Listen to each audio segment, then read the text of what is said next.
Welcome to the weekly update, supported by our friends at Pace Car Rental that help to keep us on the air. As we approach the festive season and you need to hire a car, go to Pace, use the code SONA, S-O-N-A, and get a discount on your next hire. You won't be disappointed and you'll be supporting the state of the nation. So let's get into our update for this week. You know, it's been more than 60 years, in some cases 70 years nearly, since African countries gained their independence, post-colonial era, when these countries became independent countries, South Africa being the last one, and that was 31 years ago. And it has not been a successful journey for these countries. In fact, you can rarely point to a country that has done particularly well over this period of time. Now, the thing that is astounding to me is that at the same time, many Asian countries were emerging from the same problem, colonialism, in some cases even devastating war, in less time than what many of these African countries have gained their independence. And countries were able to turn themselves around in 10, 20 years. Here we sit in South Africa on the precipice of failure after 31 years. Why won't we learn the lessons that come out of Asia? Countries like Japan, South Korea, Malaysia, Singapore, all of these countries, China, all of these countries have got terrible stories from the same period of time. And yet they've become the success stories of today. While our president is sitting at the G20, why do you suppose he doesn't just lean over to his Asian counterparts and say, hey guys, what did you do to make your country successful? Well, today I'm going to help our government. Let's just hope that there's a politician that watches this. I'm going to give 10 points, just 10. 10 things that Asian countries did that we didn't do, that would make any African country or any country successful if they just followed the same model. Let's start off with their first thing that these successful countries did is they created a long-term national vision. This was most on show in places like Singapore, China, South Korea. Each one of them came out of a devastating background. Now, what they did was they broke out of poverty by creating development plans that would survive politics, survive political cycles. Right? Asia plans 20 to 50 years ahead, with continuity across the government. In other words, when they have this plan, it's not just one department that does it, it's all departments that have to do their part. In South Africa, we planned for 5 years. It's pretty crazy. And then, of course, there's a question about our planning. What is our short-term? These 5-year plans are unattainable. There's so many things that these visions of these 5-year things are trying to achieve. They cannot even, it couldn't happen. We had one go at it. We called it the National Development Plan. It was meant to be a 20-year plan, and everybody binned it before it even had one thing done from that plan. I mean, it's still gathering dust. We really had an insulting 10-point plan shared by President Cyril Ramaphosa, of which at least 8 of those 10 points are unattainable. It's no use. You're wasting pen and paper. Don't do it. Let's rather have strategic plans. So what's the lesson out of this? Is that you've got to build cross-party consensus. This has to be consensus across many, many different people to get consensus on this national development strategy. And it has to be insulated from political turmoil and turnover. In other words, when the next party takes over, they've got to pick up that plan and run with it. Which means that you've got to get clever people in the room to design the plan. Not a national development plan where 60 million people have got input. No, get people that understand how the world works together to draft that plan and then stick to it. What's the second thing that the Asian countries did? They had ruthless focus on the quality of their education. This has been most on display in China, South Korea, Japan. South Korea went from post-war devastation to a tech powerhouse by investing massively in teacher training, maths, science, and discipline in schools. Now, if this sounds pretty crazy to you as a South African, can you say in one sentence that we want to have high quality teacher training, maths, science, discipline? I mean, the South African Democratic Teachers Union will do their collective minds. They have fought against inspection for teachers. We don't want increasing standards. We've gone after lowering standards, right? That's what South Korea did. Japan and China did pretty much the same thing. As we know, in South Africa, we chose to drop our standards. We lowered the pass mark, especially in the sciences, the STEM subjects as they're called, science, technology, economics, and mathematics, right? We dropped our standards instead of raising our standards. Perhaps it's time for us to stop limiting the study opportunities in the humanities, as they're called. You know, all those BA degrees that you can get at universities, which are not really going to help you to create a business, make a living, or make an impact in South Africa, right? Become deliberate about growing the economy because everything flows from there. What is the takeaway, the lesson? Improve teacher competency. Teacher competency. Stop with this focus on matric results, right? Everything starts at basic education. The younger you can start educating people, the better. The single highest return on investment that South Africa can make is to invest in teacher competency and holding those same teachers to account once you've invested in their competency. What's the third thing that these countries did? And that is that they created great civil service.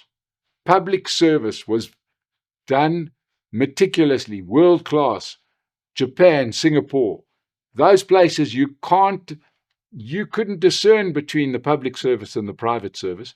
These people give great quality service, right? It's based on a meritocracy. In countries like Singapore, civil servants are selected and promoted entirely on competence. Corruption is not allowed.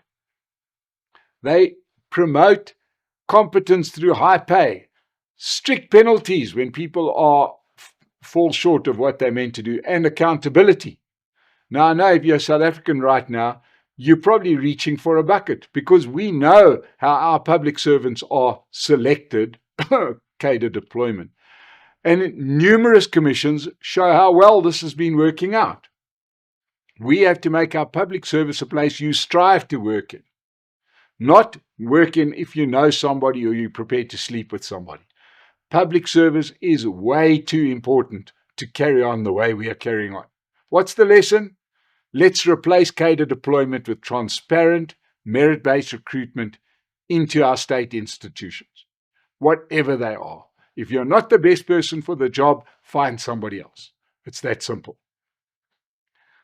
Number 4, how about an industrial policy that actually works?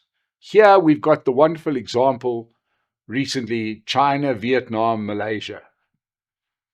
These countries identify a few key sectors: electronics, agriculture, shipbuilding, semiconductors, and they build entire ecosystems around that. So when you decide that you're going to build ships, it takes a lot of stuff. You need to develop big shipyards. You need rail systems that gets the resources there. You need workers that are well trained. You need everything that you can possibly do. You need architects for these particular ships, right? It's not just, we'll decide, what do we do in South Africa? We'll beneficiate our minerals as if just by saying it, it's going to happen. No, you're going to have to do it properly. South Africa at one point had a focused product, and that was mining. We were a mining country. We built our entire economy around mining. And it was simple. Everything that was built in the service of mining, from the rail system to the electricity grid and all the associated industries. Therefore, South Africa became, at that point in time, the global leader in mining because the system supported mining. Well, we decided to get rid of mining because we didn't like the fact that some people were making money out of it. I don't see South Korea stopping Hyundai, but hey, in South Africa, we don't like having big companies. So we got rid of our big mining companies who have now all moved overseas. But what replaced this economic engine that we used to have of mining, that was our biggest foreign exchange earner? Well, a whole lot of little bits and pieces industries, and it's little wonder that we've got 50% unemployment. So what's the lesson here? Prioritize a handful of winnable industries, stuff that we could actually do better than anybody else. I know, agricultural processing, automotive components. We already have that here. We can build on it and become even better at it. Tourism. We can reawaken our mining industry and value add to the mining industry. So instead of spreading ourselves thinly across 50 sectors and trying to do everything, Thailand focuses on clothing. They have become the world sewing machine. They make t-shirts, and that's what they do. China has got an entire city that makes socks. So really, focus on one or two industries where we could really move the needle. Right. We're going to get to how we identify these sectors in a minute. What's number 5? We need to prioritize export over domestic consumption, right? And protectionism. This has been done, obviously, we know from many years ago, made in Japan. Then it was made in South Korea. Then it was made in China. Now it's made in Vietnam. These Asian countries grow fast because they focus on exports, not just internal consumption. But to say our focus on exports isn't good enough, right? These products have to be world class. They have to be top quality products, or else we can't sell them internationally. You would not buy a bad car just because it's made in South Korea. No, those cars had to go out and pass the test of being globally good. We saw the Japanese cars. They were a joke in the 70s. Now, Japanese cars are actually upmarket, right? You win the quality game. And it stands to reason that in a country like South Africa, where so many people are poor, we are not going to create an economy by selling stuff to our own poor people.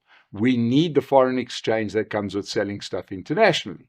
We need to export the stuff that the world needs, and it has to be world class if we want to grow at all. This can only come from building and supporting our small business. So what's the lesson here? Well, the lesson is make it far easier to export. If we're going to sell internationally, the stuff needs to leave. Fix our ports, which up until recently were in the bottom couple in the world. Reduce red tape. Oh, our good friend red tape. We want to get the stuff made and out of here. Incentivize manufacturers. Stabilize the power grid. We're not going to make anything unless we've got enough electricity to make it. If you've got an order, that person sitting in another country doesn't care whether you've got load shedding or not. They just want to know where their product is. So power becomes important. Number 6, what did these Asian countries do? Well, here's the one that we know and love. They invested in infrastructure before they invested in welfare.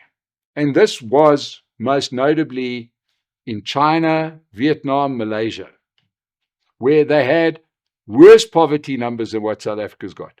And they prioritized infrastructure over welfare. They built roads, they built ports, they built rail, electricity grids, industrial zones, before expanding any large-scale welfare systems.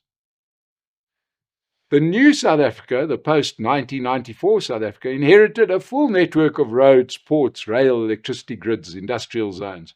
But we chose to destroy them by not maintaining them. We had a whole Minister of Transport who these days runs the ANC, watching as the rail system was dismantled piece by piece, live on television, and he did nothing about it. So here we find ourselves with a creaking infrastructure system that needs to be rebuilt. And sadly, this means that welfare must wait while we rebuild our infrastructure. What's the lesson here? Economic growth has to precede redistribution. Infrastructure creates the jobs and it attracts the investments. So as harsh as it sounds, the welfare has to wait. The infrastructure takes precedence over that. Number 7, another South African favorite. If we are to succeed, we have to have stable, predictable policies and a policy environment that everybody understands and can rely on. This has been most notable in Japan, Singapore, South Korea. Investors flock to countries where the rules rarely change and the government signals are consistent. What have we done? Whoa, boy. We make sure that nobody in South Africa ever knows where they stand. We've had 30 years of non-stop law changes. Recently, we decide to pass an economy killer bit of legislation like expropriation without compensation. Nobody is going to invest in a country when you pass laws like this. But it's not just about the law. What the government doesn't understand, it's the fact that the law gets to be passed. That is so worrying to other people and investors and money. And that is to say, we've got a constitution, we like what it does, we're going to invest, and suddenly somebody can come along and make a crazy change to the law that destabilizes the whole foundation of the economy. Well, good luck in getting investors who will trust you in the future.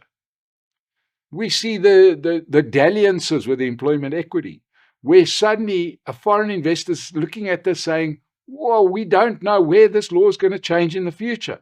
So therefore, we'll just step aside and go to a country where we know we've got predictability. But we are doing this to our own detriment. This irresponsible governance is creating economic instability. What's the lesson here? Stop these sudden, dramatic policy shifts. We've seen it in energy, we've seen it in mining, we've seen it in visa regulation. Stop it. Commit to predictable regulation for a generation. You'll get investment. Number 8, social discipline and cultural cohesion. This we see in Japan, Singapore. Now, South Africa is a diverse country. So in other words, it makes it a little bit more difficult. But you need strong social norms around compliance, safety, cleanliness, shared responsibility. We need to create efficient societies. We can start by applying our own laws to our own people, especially those at the top, without fear or favor. It's not a great advertisement for a country that we've had consecutive presidents that have got big legal question marks attached to their name. Where the president seems to have a very loose interpretation of where the law applies and where the laws don't apply. These things do not help, right? And also, we rip apart social cohesion by continually targeting minorities and others in this country. It's got to stop. We've got to get to the point where we say, this is South Africa and these are South Africans, and that's the end of the conversation. What's the lesson here? We've got to build a culture of rule of law and civic responsibility. It should be frowned upon by all of us when somebody drives drunk. It should be frowned upon and not accepted in the family when somebody is responsible for gender-based violence. There should be consequence for littering, crime, corruption, and non-compliance. Right? We need to create an environment where we have that kind of social cohesion. Number 9, my personal favorite. Let's have some support for small and medium enterprises and family businesses. Now, this has been the cornerstone of some of the biggest Asian economies. Taiwan, Japan, Malaysia. Here we can exclude China because it was largely government-led. But these other countries were led through SMEs and family businesses. Asia's middle class has been built and the export economies were built on small manufacturers, small companies that grew up creating great products that were eventually world-beating products. South African law makes it almost impossible to build a small and medium enterprise, almost impossible. A family-owned business is just not understood at all by lawmakers. We have got laws that will kill it. Things like employment equity, BEE, all of these things that apply as if every company is a corporation. Makes it impossible for a small company to comply. With our government being as beholden as it is to big corporate interests through things like Operation Vulindlela and big political donations, that's almost ensured that the legislation is stacked against small businesses and they will never grow. So what's the lesson here? Cut the red tape, improve access to credit and support small businesses with training, grants and easier tax compliance, and stop favoring big companies in everything that the government does. What's the last lesson? The last lesson is that we should have an obsession, because the Asian countries had an obsession with technology and innovation. Right? There we see it, South Korea, China, Japan. You can't roll back the technology and innovation clock. It's going to happen. Those countries that I mentioned invested heavily in research and development, digital literacy, technology adoption, often with government and industry partnerships. Things like bandwidth, etc., where the government should be helping industry. Now in South Africa, there's good and bad news. I think South Africans are quite ready and do adopt technology. The problem here has been that the government has always had a fractious relationship with technology and innovation. I grew up in an era where we had a government that was so scared of technology, they banned television. 40 years after the rest of the world had television, we still didn't have television. Right? Because they were scared that they might lose control. I lived through the presidency of Thabo Mbeki when he tried to throttle the internet by not allowing other people to provide bandwidth, right? And this subsequent governments have continued their war on technology, making it really, really difficult for technology to expand. We saw the fight against satellite internet, right? The government trying to stop it at every turn. Well, luckily, I think the dam wall is broken. We've got what we need, but now it needs to be supported. The fact that we're listening to commissions where our justice system is in the spotlight for all the wrong reasons, they're still talking about dockets, right? If you go to the police, they're going to put it in a written file. You have to give a written affidavit. It's ridiculous. The fact that we've got one driver's license printing machine in the whole country is a disgrace.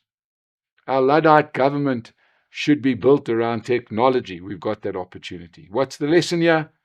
Make South Africa a tech-driven company, a tech-driven economy. Artificial intelligence is here, fintech, agri-tech, green energy, advanced manufacturing. I mean, we still have people that are still talking about small-scale farming when other countries are using technology to farm. I can tell you who's going to win that fight. It's very easy to understand. So, in closing, my lesson to you, South Africa, and especially if there's any politician watching this, is just go and see. Just go and do an internet search, not that hard to see why those Asian countries are successful. Why Thailand has gone from being a third world country to a first world country in one generation. Why South Korea did the same thing. Why Japan did the same thing and China's busy doing the same thing. Because they followed these very easy points. So I'm going to leave it with you. We want solutions. We want South Africa to be the best it can be. Let's learn from Asia. Thank you so much for joining me today. Subscribe to The State of the Nation. Thank you so much.